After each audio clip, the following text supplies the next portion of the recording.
KNS classes और मैं किशनाथ आपका हार्दिक स्वागत करता हूं मेरे चैनल पे। तो आज हम लाइट एंड कलरफुल वर्ल्ड का लेक्चर नंबर 5 लेके आए हैं, जिसके अंदर आज हमें मिरर्स फॉर्मूले के ऊपर बात करनी है। तो आज के लेक्चर में हमें 3 चीजें पढ़नी है। सबसे पहले हम पढ़ेंगे प्रूफ पढ़ेंगे relationship between focal length and radius of curvature. तो ये सबसे पहला अपना टॉपिक रहेगा क्या कि relationship between focal length and radius of curvature. ये अपना पहला टॉपिक होगा। सेकेंड जो टॉपिक है वो आपका रहेगा कि मिरर्स फॉर्मूला क्यों बनाया गया है, इसका मेन काम क्या है। ठीक है, तो ये पहले हम ये जानेंगे। फिर जो थर्ड है वो हमें डेरिवेशन देखेंगे मिरर्स फॉर्मूला का, मिरर्स फॉर्मूला कैसे है। ठीक है, थंबनेल भी आपने देख लिया होगा कि R is equal to 2F होता है रिलेशनशिप और mirrors formula 1/F is equal to 1/V plus 1/U। तो इन दोनों को आज हमें प्रूव करना है, देखेंगे कि हकीकत में ऐसा होता है या फिर नहीं होता। तो जिस स्टूडेंट के पास अगर इस लेक्चर के पर्टिकुलर नोट्स है तो बहुत बढ़िया, वरना वो जाके डाउनलोड कर सकता है, जिसकी लिंक डिस्क्रिप्शन में दे दिए। आज से हम एक और नया कार्य शुरू करने जा रहे हैं कि जितने भी लेक्चर है और जो मतलब चैप्टर है, जैसे ये अपना 9th चैप्टर चल रहा है या फिर पीछे जो वर्क एनर्जी वाला था वो 12th चैप्टर था, ठीक है, सॉरी 11th चैप्टर था। तो उन सभी लेक्चर्स में क्या है कि आपको बुक दी गई है। ठीक है, यानी एक पर्टिकुलर चैप्टर की बुक दी गई है, जिसके अंदर राजस्थान बोर्ड की ऑफिशियल जो बुक है वो आपको प्रोवाइड करवाई जा रही है। ठीक है, तो वो आप जाके डिस्क्रिप्शन में जाके उस पर्टिकुलर चैप्टर का जो PDF फॉर्मेट है बुक का वो डाउनलोड कर सकते हैं। 2 चीज ये हो गई। तीसरी ये है कि जो जैसे ही आपका चैप्टर खत्म हो जाएगा तो उस चैप्टर के जो पीछे वाले क्वेश्चंस हैं उनके सभी के सॉल्यूशन है वो डिस्क्रिप्शन बॉक्स के सभी लेक्चर्स के अंदर प्रोवाइड कर दिए जाएंगे। ठीक है, और फोर्थ ये है कि न्यूमेरिकल जितने भी आपके लेक्चर्स हैं तो उनके नीचे है वो आपको एक्स्ट्रा न्यूमेरिकल्स 10 या 15 है वो भी आपको प्रोवाइड किए जाएंगे विद सॉल्यूशन। ठीक है, तो ये इतने फायदे हैं वो हम एकदम फ्री में दे रहे हैं, तो आप जरूर सपोर्ट करिए थोड़ा। ठीक है, तो आज हम शुरू करने जा रहे हैं अपना नेक्स्ट लेक्चर। 10 दिन हो गया, बहुत बड़ा गैप हो गया है, तो चलिए आज का लेक्चर शुरू करते हैं।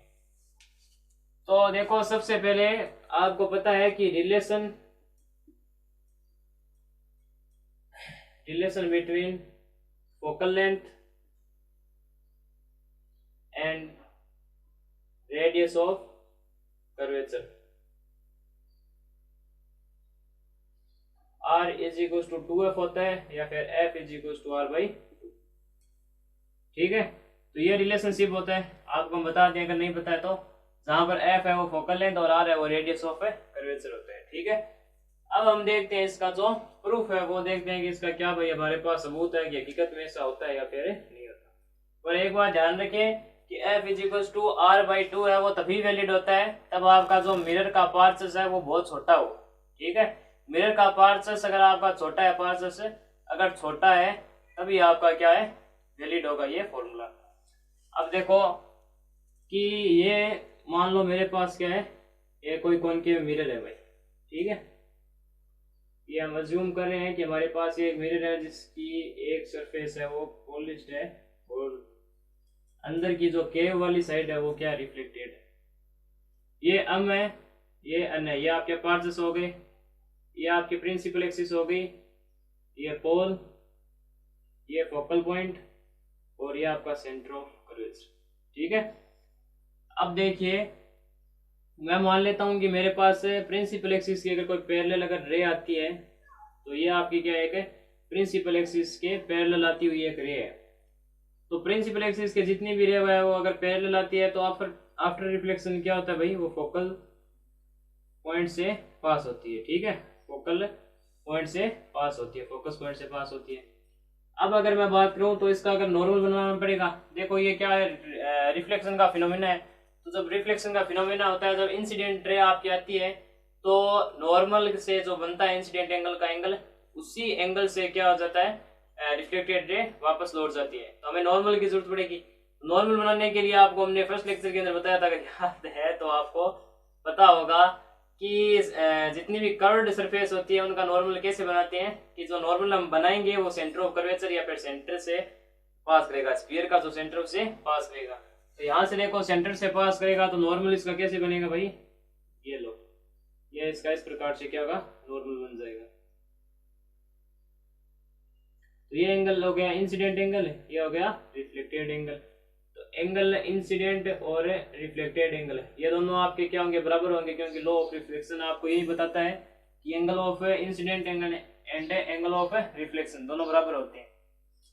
फिर अगर हम बात करें, देखो ये एंगल ऑफ इंसिडेंट है और ये एंगल आपका बराबर होगा, देखो कौन सा, ये देखो यहाँ पे एक जेड बन रहा है, देखो ये वाला, ये ए मान लो, ये देखो ए, ये एम, ये सी और ये एफ, ये वाला एंगल और ये वाला एंगल, देखो ये कौन सा है, इंसिडेंट, तो ये भी आपका क्या हो जाएगा, इंसिडेंट, यानी ये वाला जो एंगल है वो इंसिडेंट एंगल होगा।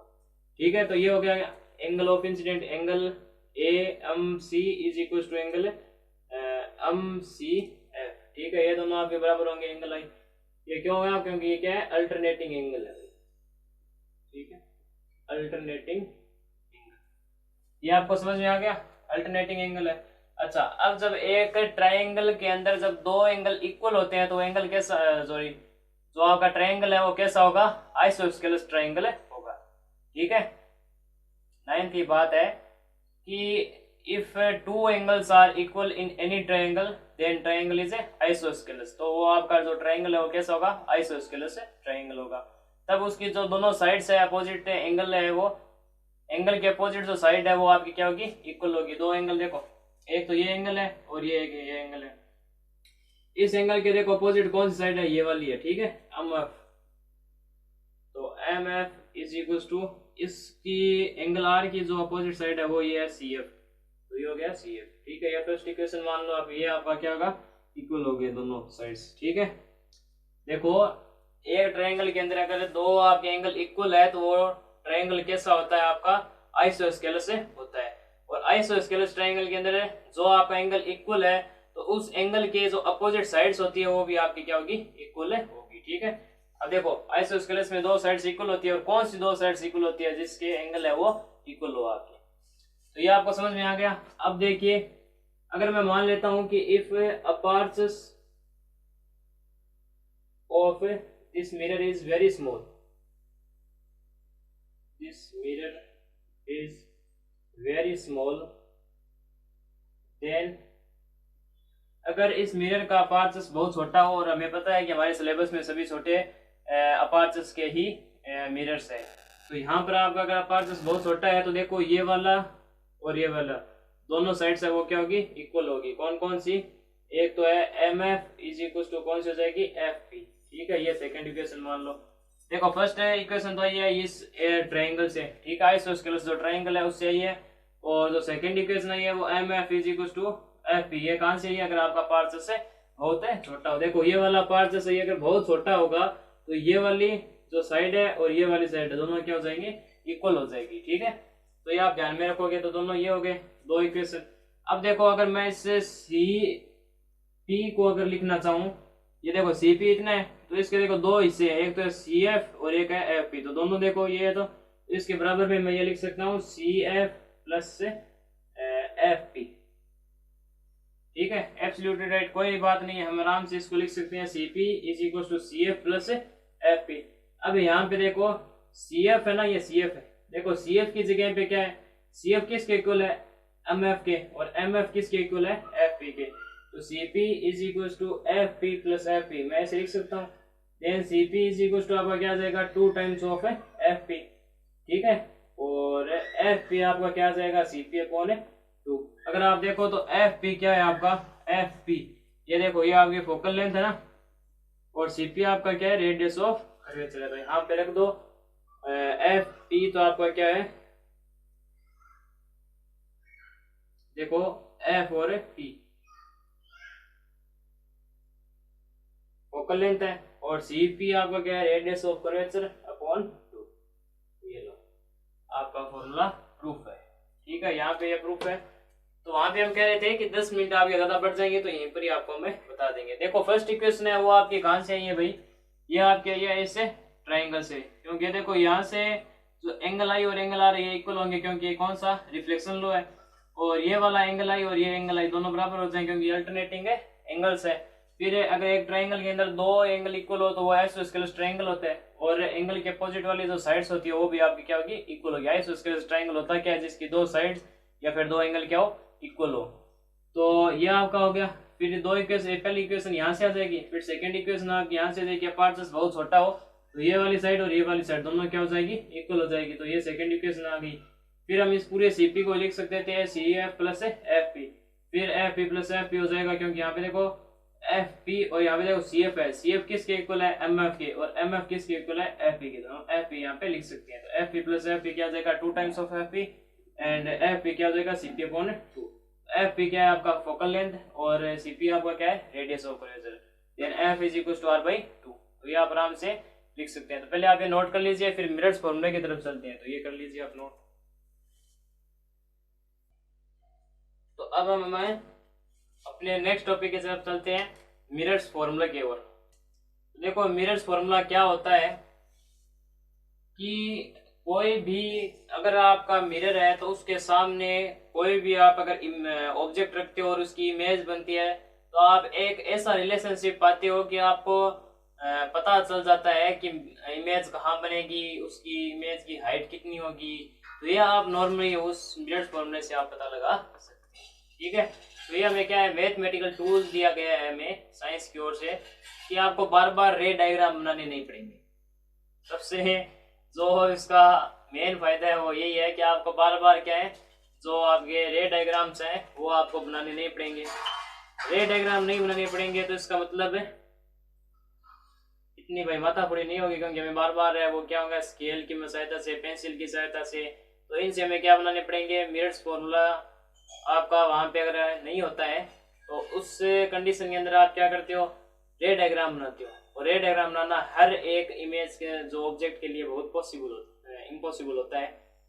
ठीक है, तो वहां पर आप क्या कर सकते हो कि मिरर्स फॉर्मूला आप अप्लाई लगा सकते हो। अगर आपको पता है कि ऑब्जेक्ट है वो मिरर से कितनी दूर रखा गया है और उसकी फोकल लेंथ कितनी है, तो आप इजीली क्या है, इमेज की जो डिस्टेंस है वो आप फाइंड आउट कर सकते हैं। हाइट ऑफ अगर आपको इमेज पता है तो आप क्या कर सकते हैं, हाइट ऑफ ऑब्जेक्ट निकाल सकते हैं। अगर हाइट ऑफ ऑब्जेक्ट आपको पता है तो हाइट ऑफ इमेज आपको निकाल सकते हैं। तो इसका मेन यही फंक्शन है। देखो हमें एक दो क्वेश्चंस भी करवाएंगे अगले नेक्स्ट लेक्चर के अंदर, जहां पर आपको न्यूमेरिकली हम दिखाएंगे कि ये मिरर फॉर्मूला हकीकत में क्या अप्लाई होता है उन रे डायग्राम में से।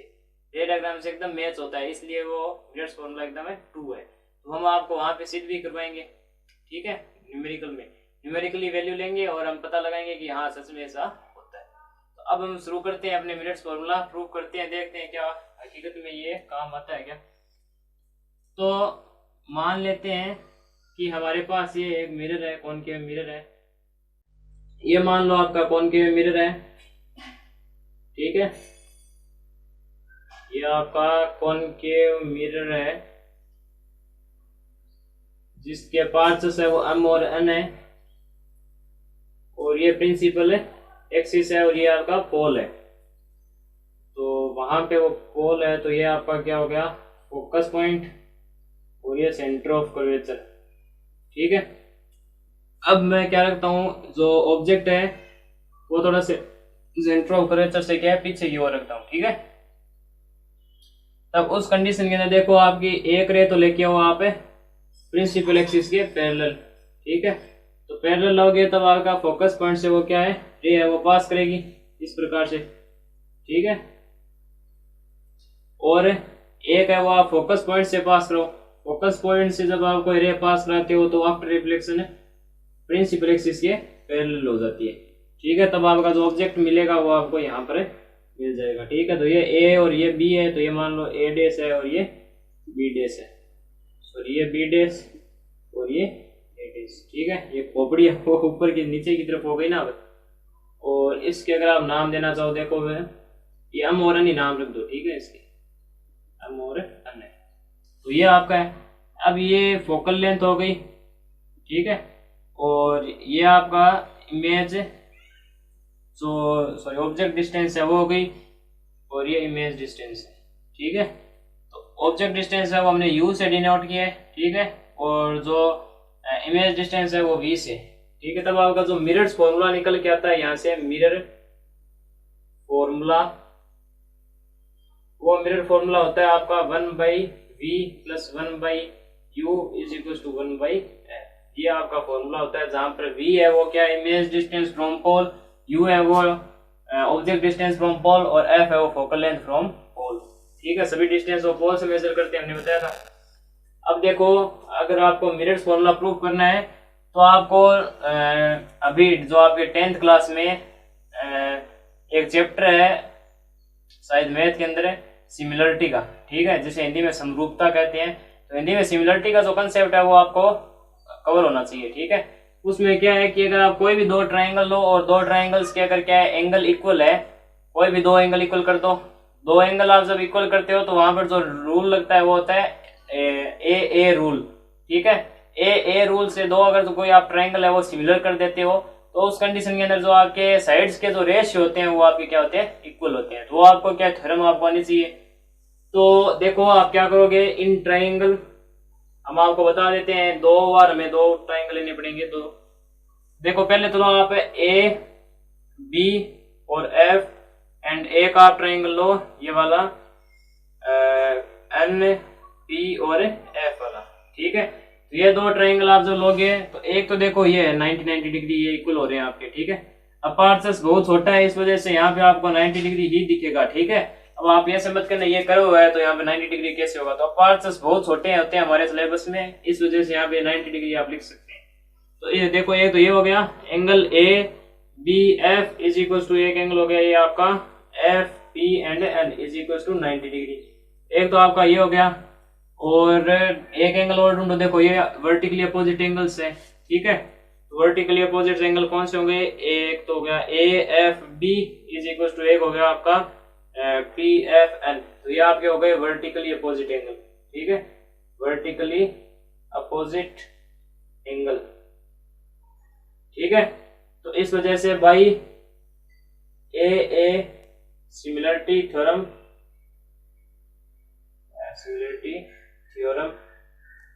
तो उस सिमिलरिटी थ्योरम से आपके क्या हो जाएंगे, दो ट्राइंगल है वो क्या हो गए आपके सिमिलर हो जाएंगे। ठीक है, ये तो होता है कॉन्ग्रुएंसी, वो तो हमने आपको बता ही दी थी। और ये आपका है सिमिलरिटी। तो सिमिलरिटी आप देख लो कैसे अप्लाई करेंगे। पहले आपको कोई भी दो एंगल है वो आपके दो ट्राइंगल्स में इक्वल करो, तो आपके ए सिमिलरिटी थ्योरम लगती है। तो उस थ्योरम के बाद जितने भी आपके क्या है जो ट्राइंगल के साइड्स के जो रेशियो होते हैं वो आपके इक्वल हो जाएंगे। देखो कैसे करने हैं इक्वल, वो भी देख लेना आप, वो जरूरी नहीं है। देखो एक तो ये होगा, ये दो ट्राइंगल है ना, एक नंबर ये ट्राइंगल है और दो नंबर ये ट्राइंगल है। तो एक तो ये वाली साइड देखो ए बी, इसके अपोन में जो साइड लेनी है वो ठीक है इसी ट्राइंगल के ये वाली साइड लेनी है। ठीक है, तो कौन सी हो जाएगी, P N is equals to, फिर आपके देखो ये साइड कौन सी भाई, B F upon B F और ये वाली एफ पी। ठीक है, जो साइड ले रहे हो देखो ये खड़ी है ना साइड है, तो ये भी आपको खड़ी लेनी है। ये देखो ये साइड है बी एफ, तो ये आपको ये लेनी है। अब ये लोगे ना तब आप ये मत ले लेना, इसके नीचे ये ले रहे हो तो ये लेनी है आपको। ठीक है, तो इज इक्वल टू आपका क्या जाएगा, ए एफ अपॉन एफ है। ठीक है, देखो ये साइड सुन तो हमें कोई काम की नहीं है, ये वाली साइड काट ही दो। ठीक है, ए एफ और एफ एन वाली, ये हमारे पास कोई वैल्यू ही नहीं है तो हमारे पास कोई साला नहीं है। ठीक है, तो ये इतना ही छोड़ दो आप, A B upon P N. ठीक है, और बी एफ देखो क्या है, बी और एफ, ये इतना देखो भाई, इतना ये आपको भाई दिख रहा है ना, बी एफ है। देखो बी ए से लेकर एम तक ये पूरी दूरी कितनी है, यू है, और ये फोकल लेंथ है, तो ये इतनी कितनी हो जाएगी भाई, यू माइनस एफ हो जाएगी। ठीक है, यू माइनस एफ, और एफ पी आपका क्या है, फोकल लेंथ है, तो ये हो गया फर्स्ट इक्वेशन, आप इसे दे दो नाम। ठीक है, समझ में आ रहा है ना भाई, ये क्या है कि A B upon P N है। वो देखो बी एफ है वो कैसे निकालोगे आप, इतनी यहाँ पे जो बी एफ है वो आप कैसे निकालोगे, ये पूरी यू है और ये एफ है, तो ये इतना कितना हो जाएगा, यू माइनस एफ, तो ये हो गया अपॉन एफ है वो क्या फोकल लेंथ है, तो यहाँ पे एफ लिख दिया। अब आप देखो अगेन देखो इन ट्रायंगल, इन ट्रायंगल है। अब देखो पहले ये और ये ट्रायंगल है, तो इस बार ये थर्ड है और ये फोर्थ है, ये लेनी है ट्रायंगल। तो ये देखो ट्रायंगल लोगे तो देखो M P F and in triangle एक होगा आपका A dash B dash and F, तो ये लेने हैं। यहाँ पर भी देखो सेम ही है, एक 90 डिग्री के एंगल्स हो गए। ठीक है, और ये वर्टिकली अपोजिट एंगल हो गए, तो ये अपने आप लिख लेना। तो इस वजह से ये दोनों जो ट्राइंगल है वो आपके क्या होंगे, सिमिलर होंगे। तो सिमिलर होंगे तो देखो एम पी और एफ, ये जो ट्राइंगल है वो सिमिलर हो जाएंगे। सिमिलर के देखो ये दो सिंबल्स लिए जाते हैं, ठीक है ना, ये ऐसे आंटी रेखा है ना, ये ऐसे मुड़ी हुई दो जो रेखा है वो आप बना दो, तो ये सिमिलर का सिंबल होता है। वहां पे हम लगाना भूल गए थे, तो यहाँ पे आप देख लेना। तो एंड ट्राइंगल कौन सा हो जाएगा आपके पास है, ए dash B dash and F, ये दोनों आपके ट्राइंगल क्या हो जाएंगे, सिमिलर हो जाएंगे। तो सिमिलर होने की वजह से देखो M P upon A dash B dash is equals to, एक आपका हो जाएगा P F upon F B dash is equals to, एक हो जाएगा आपके पास M F upon A dash F. ठीक है, तो ये हो गया आपके पास। अब आप देख सकते हो कि यहाँ पे एम पी, एम और पी, और एक आपके पास है ए डेस एंड बी डेस। तो एम और पी देखो ये है ना, एम और पी, एम और पी की जगह तो आप लिख सकते हो देखो ए बी, ठीक है, क्योंकि ये देखो आपके पास एक रेक्टेंगल बन रहा है, यहाँ पे देखो ये से पूरा एक रेक्टेंगल बन रहा है। रेक्टेंगल के अपोजिट साइड से होती है वो क्या होती है, इक्वल होती है। तो इस वजह से आप देखो एम और पी को क्या लिख सकते हो, ए बी, तो A and B upon A dash B dash, A dash और बी डेस की जगह आप क्या लिख सकते हो, पी एंड एन, क्योंकि ये भी नीचे क्या एक छोटा सा रेक्टेंगल बन रहा है, तो रेक्टेंगल की अपोजिट साइड इक्वल होती है, तो इस वजह से A dash B dash is equal to क्या जाएगा, पी एन। तो ये हो गया P N is equal to, देखो एम एफ और ये वाली साइड आगे कोई काम नहीं आनी है। फिर देखो P F, P F, P और एफ कितना है, फोकल लेंथ है ये, तो F upon F B dash, F और बी डेस, ये इतने कैसे निकालोगे भाई, देखो ये आपका देखो पूरा यहाँ से लेकर यहाँ तक कितना है, v है, और ये f है, तो ये कितना हो जाएगा, v माइनस एफ, तो ये हो गया v माइनस एफ। ये सेकंड इक्वेशन हो गई, ठीक है। तो ये दो इक्वेशन हो गई आपकी, एक ये एक ये। देखो इनमें जो दोनों का साइड्स का जो रेशियो है A B upon P N, और यहाँ पे भी A B upon P N. यहाँ पे देखो आ नहीं रहा था, M B upon A dash B dash आ रहा था, परंतु ये क्या है, एक दो आपके एकदम में परफेक्टली क्या होते हैं, रेक्टेंगल्स बन जाते हैं। तो रेक्टेंगल बनने की वजह से अपोजिट साइड्स होती है वो क्या बन जाती है, इक्वल हो जाती है, और इस वजह से आपका क्या होगा, जो अपोजिट साइड्स होगी वो इक्वल होगी, और दो इक्वेशन मैंने यहाँ पे निकाल लिया। अब दोनों को इक्वेट करना है और कुछ नहीं करना है, फर्स्ट है और सेकेंड से। देखो ये आप इतना नोट कर लीजिए, पहले ऊपर वाला हम मिटा रहे हैं,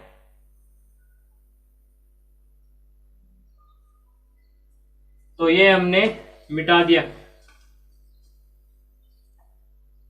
अब देखो from equation first and second, from equation first and second से देखो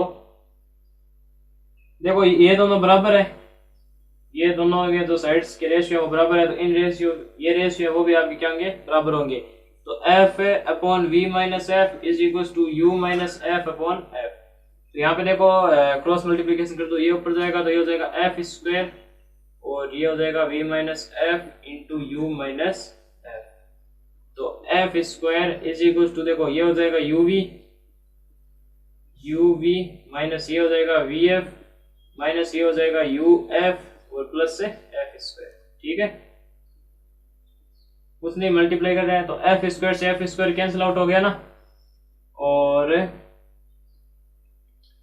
ये देखो इसको एक तरफ रख लो, और इन दोनों को माइनस माइनस वालों को एक तरफ ले लो, तो एक तरफ लोगे तो ये क्या हो जाएगा भाई, U V is equal to V F plus U F. अब आप क्या कर दो, तीनों जो टर्म्स दोनों तरफ है वो यू वी एफ का डिवाइड कर दो, तो dividing by U V F in both sides, ठीक है। देखो U V upon U V F is equal to V F upon U V F plus U F upon U V F. देखो U V से U V cancel, यहाँ V से V cancel, F से F cancel, यहाँ से F cancel, U से U cancel, यहाँ से हो गया 1 by F is equal to 1 by U plus 1 by, ये लो आपका मीरर्स फॉर्मूला यहाँ पे प्रूफ होता है। समझ में आ गया? तो कोई मतलब कठिन कार्य नहीं है, पहले दो ट्राइंगल्स है, अपोजिट जो है ट्राइंगल्स है वो आप क्या कर लो, सिमिलर कर लो। सिमिलर करने के बाद देखो फर्स्ट वाले को तो ऐसे रखना है रेशियो को, सेकंड वाले रेशियो में आप देखोगे कि ये बराबर नहीं आ रही, अब क्या करें, तो कुछ नहीं करना है, देखो रेक्टेंगल बन जाएंगे, तो रेक्टेंगल के अपोजिट जो साइड्स होती है वो क्या होगी, इक्वल होगी। तो इक्वल होने की वजह से क्या हो जाएगा, देखो एमपी है वो एबी के बराबर हो जाएगा, एडीएस बीडीएस है वो पीएन के बराबर हो जाएगा, तो एबी अपॉन पीएन हो गया, और यहाँ पे भी एबी अपॉन पीएन है। देखो जब ये दो टर्म्स इक्वल है तो ये भी आपस में क्या हो जाएंगे, इक्वल हो जाएंगे। तो फर्स्ट और सेकंड से देखो ये हो गया F upon V minus F, ये U minus F upon F है। देखो ये आपस में जो आप मल्टीप्लाई करोगे तो ये एफ स्क्वायर हो जाएगा और U minus F into V minus F. अब देखो इंटू कर दो आप, तो जैसे आप इंटू करोगे तो एफ स्क्वायर से एफ स्क्वायर कैंसिल, और बाकी ये तीन टर्म्स बचती है। तो प्लस वाले को एक तरफ लो, माइनस वाले उधर लेके जाओगे तो आपके प्लस में हो जाएंगे। फिर आपको कुछ नहीं करना, यू वी एफ से दोनों तरफ डिवाइड कर दो, तो डिवाइड करने के बाद आए आपके ये आ जाएगा, ठीक है, 1 upon F is equal to 1 upon U plus 1 upon V, ठीक है। तो ये आपका मिरर्स फॉर्मूला यहाँ पे प्रूफ हो जाता है। तो पहले आप ये नोट कर लीजिए, फिर हम आगे चलते हैं। एक बात और आप यहाँ पे देख लीजिए साथ ही कि जो आपका यू वी और एफ है, इनको देखो साइन के अनुसार कैसे लेंगे। तो एक बात तो आप हमेशा याद रख लो कि u है वो तो आपका ऑलवेज नेगेटिव होगा, ठीक है, आपके 10th क्लास के लिए ऑलवेज नेगेटिव। और यहाँ पे जो f है वो आपका क्या होगा, पॉजिटिव भी हो सकता है और नेगेटिव भी हो सकता है। पॉजिटिव तो होता है जब आपका मिरर है वो कॉन्वेक्स मिरर हो, और नेगेटिव तब होता है जब आपका कॉनकेव मिरर हो, ठीक है। और v का कोई पता नहीं है, v देखो पॉजिटिव भी आ सकता है नेगेटिव भी आ सकता है, वो कंडीशन पे अप्लाई होता है। नेक्स्ट लेक्चर में वही कंडीशन हम लेने वाले हैं। पहले आप ये नोट कर लीजिए, फिर हम अगले टॉपिक की तरफ चलते हैं। तो कर लीजिए, एक छोटा सा टॉपिक और हमारे यहाँ पे बच जाता है, तो उसके लिए हमें एक अलग से लेक्चर नहीं बना सकते, तो हमने शुरुआत में आपको कहना भूल गए थे थोड़ा, अब हमने निश्चय किया है कि हमें यह साथ में ऐड कर देते हैं। तो उस टॉपिक का नाम है मैग्निफिकेशन, ठीक है, क्या है, मैग्निफिकेशन। तो यह आपको बताती है कि कोई भी जो इमेज बनी है वो आपकी कितनी मैग्नीफाइड है, ठीक है, मैग्निफिकेशन। मैग्निफिकेशन क्या होगा, अगर बोर्ड में डेफिनेशन पूछता है तो इसकी डेफिनेशन कुछ इस प्रकार से होती है कि the ratio of height of image to the height of object is known as magnification, ठीक है। तो ये आपकी क्या होती है, इसकी करेक्ट जो डेफिनेशन है वो है कि जो आपके मैग्निफिकेशन है वो क्या होता है कि रेशियो होता है height of image and height of object का। देखो इसे स्मॉल एम से रिप्रेजेंट किया जाता है, और वो होता है आपका H I upon H O, ठीक है, H I upon H O, जहाँ पे एच आई क्या है, height of image, and H O क्या है, हाइट ऑफ ऑब्जेक्ट है। तो इसका जो रेशियो होता है वही हमें क्या कहलाता है, मैग्निफिकेशन कहलाता है, ठीक है। ये मैग्निफिकेशन का फॉर्मूला हो गया। अब देखो m का एक और फॉर्मूला होता है, वो होता है माइनस का v अपॉन यू, ठीक है। माइनस का v अपॉन यू है तो इसे हम ऐसे भी लिख सकते हैं, m is equal to H I upon H O is equal to minus v upon U, ठीक है, माइनस v अपॉन यू। तो मैग्निफिकेशन के दो फॉर्मूले होते हैं, एक होता है H I upon H O और एक होता है माइनस का v अपॉन यू। अच्छा ये तो देखो क्या है, इसकी डेफिनेशन है H I upon H O की भाई मैग्निफिकेशन है ही क्या कि इमेज है वो ऑब्जेक्ट के कंपेयर में कितनी बड़ी है कितनी छोटी है, ये तो होता है। तो इससे तो क्या है, ये तो फॉर्मूला निकल गया है, theoretical H I upon H O है भाई ये तो, ठीक है। दोनों के जो रेशियो निकाल लेंगे तो हमें पता चल जाएगा भाई ऑब्जेक्ट कितना बड़ा है और इमेज उसके कंपेरिजन में कितनी बड़ी बनी है कितनी छोटी बनी है। परंतु ये माइनस का v अपॉन यू और कहां से आ गया, ये भी हमें निकालना पड़ेगा। देखते हैं इसका जो प्रूफ देखते हैं हमें अभी भी। तो ये मान लो मेरे पास अगर कोई मिरर है, ठीक है, ये आपका मिरर है और ये आपके प्रिंसिपल एक्सिस ये पोल हो गया और ये m और n इसके पार्ट्स हो गए और ये फोकस पॉइंट हो गया और ये आपका क्या हो गया, सेंटर ऑफ कर्वेचर हो गया, ठीक है। तो अब एक रे है वो अगर आप प्रिंसिपल एक्सिस के पैरेलल लाते हो तब आपका ये पोल फोकस पॉइंट से क्या हो जाता है, पास होता है, ठीक है। अगर कोई रे आपके प्रिंसिपल एक्सिस के पैरेलल आती है तो वो आपके कहां से पास होती है, फोकस पॉइंट से। एक रे आप लेके आ जाओ यहाँ से पोल से, ऐसे पोल पे आप टच कराओगे तो ये कैसे जाएगी भाई, उसी एंगल से उसी मीडियम में वापस से चली जाएगी, और इसका जो आपका इमेज बनेगा वो यहाँ पर बनेगा बस। ठीक है, ये सी नहीं है, यहाँ पे सी थोड़ा आगे रह जाता है, ये पीछे थोड़ा सा सी से आगे ही बनता है। तो ये सी हो गया, देखो ये ए डे, ये ए है, ये बी है, ये बी डैश, ये ए डैश, और तो बाकी सारी नेमिंग आपकी पूरी है। देखो ये पोल से आएगा तो ये एंगल ऑफ इंसिडेंट और ये एंगल ऑफ इंसिडेंट और रिफ्लेक्शन एंगल ना लिखते हुए हमें क्या है थीटा और थीटा एंगल लिख देते हैं। ठीक है, थीटा एंगल लिख देते हैं ताकि हमें इजी हो थोड़ा। अब देखो एक तो आप ये ट्रायंगल ले लो, in triangle A dash B P and A dash नहीं है, केवल यही है, ए बी पी एंड एक आप ट्रायंगल ले लो, एक तो ये हो गया, एक ये ले लो आप, कौन सा triangle B dash A dash and B, दो ट्रायंगल ले लो।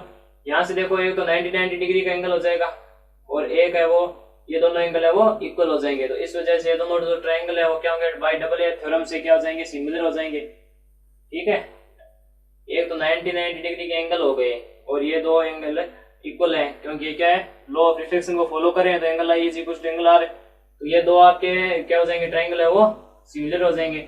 सिमिलर होंगे तो इनके जो साइड्स के रेशियो है वो क्या होंगे, इक्वल होंगे। तो यहाँ से आप लिख सकते हैं कि A upon A B upon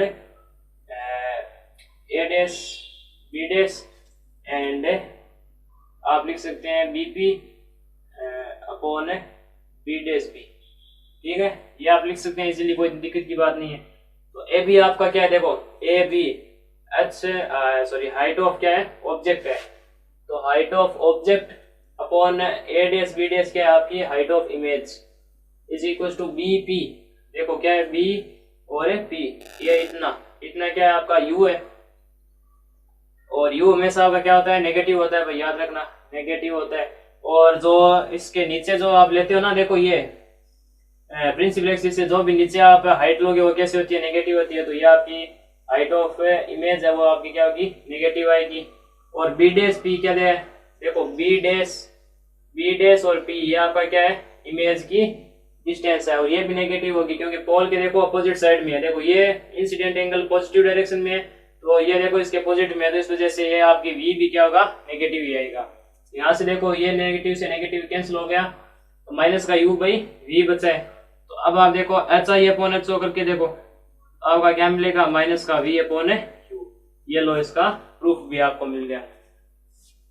ठीक है, प्रूफ आपको समझ में आ गया कि ये दो ट्राइंगल्स हैं, एक तो ये वाला, एक तो ये वाला ट्राइंगल और एक ये बड़ा वाला ट्राइंगल, ये दोनों देखो आपके क्या हो गए, सिमिलर हो जाएंगे। यहाँ पे देखो 90 डिग्री के तो दो एंगल हो गए, और यहाँ पे लॉ ऑफ रिफ्लेक्शन से angle of incident and angle of reflection ये भी बराबर हो गए, तो इस वजह से दोनों ट्राइंगल क्या हो गए आपके सिमिलर। तो साइड के रेशियो ये हो गए, ए बी आपके एच ओ है और ये एच आई है, बी पी आपका यू है एंड बी डैश पी है वो इमेज डिस्टेंस है वी है। अब देखो एच ओ तो है, वो तो क्या है प्रिंसिपल एक्सिस के ऊपर वाली हाइट है, तो वो तो पॉजिटिव होगी, और एच आई है जो हाइट ऑफ इमेज है वो आपकी क्या है, नीचे की तरफ है। तो प्रिंसिपल एक्सिस के नीचे की जो जितनी भी आपकी क्या होंगी डिस्टेंस लेते हैं, हाइट लेते हैं, तो वो आपकी क्या से लेते हैं, नेगेटिव लेते हैं, और यू हमेशा आपका नेगेटिव होता है। ठीक है, तो जो यू आपका होता है वो क्या होता है, नेगेटिव होता है, और वी है वो देखो इससे पोल से अपोजिट डायरेक्शन में आ रहा है, तो इस वजह से वो भी आपका क्या हो गया, नेगेटिव। फिर नेगेटिव नेगेटिव कैंसिल हो गया, देखो ये एच ओ अपॉन आई है, तो इसे देखो पलट दो, पलटने से दोनों तरफ की पलटोगे तो आप क्या मिलेगा, H I upon H O is equal to minus V upon U. ये भी आपको प्रूफ मिल गया। अब आप ये नोट कर लीजिए, फिर हम आगे चलते। तो आज बहुत कुछ पढ़ लिया, जैसे कि सबसे पहले हमने are is equal to 2f है उसका फॉर्मूला डेराइव किया, फिर हमने मेड्स फॉर्मूला पढ़ा। तो आज बहुत कुछ टॉपिक पढ़ लिए हमने, और नेक्स्ट लेक्चर है वो न्यूमेरिकल्स रहेंगे इसके ऊपर, और फिर मैग्निफिकेशन भी हमने पढ़ा है। तो उन सभी को कंबाइन करते हुए हमें नेक्स्ट लेक्चर मिलेंगे बढ़िया बढ़िया न्यूमेरिकल से। ठीक है, तो तब तक के लिए पढ़ाई करते रहें। जय राजस्थान।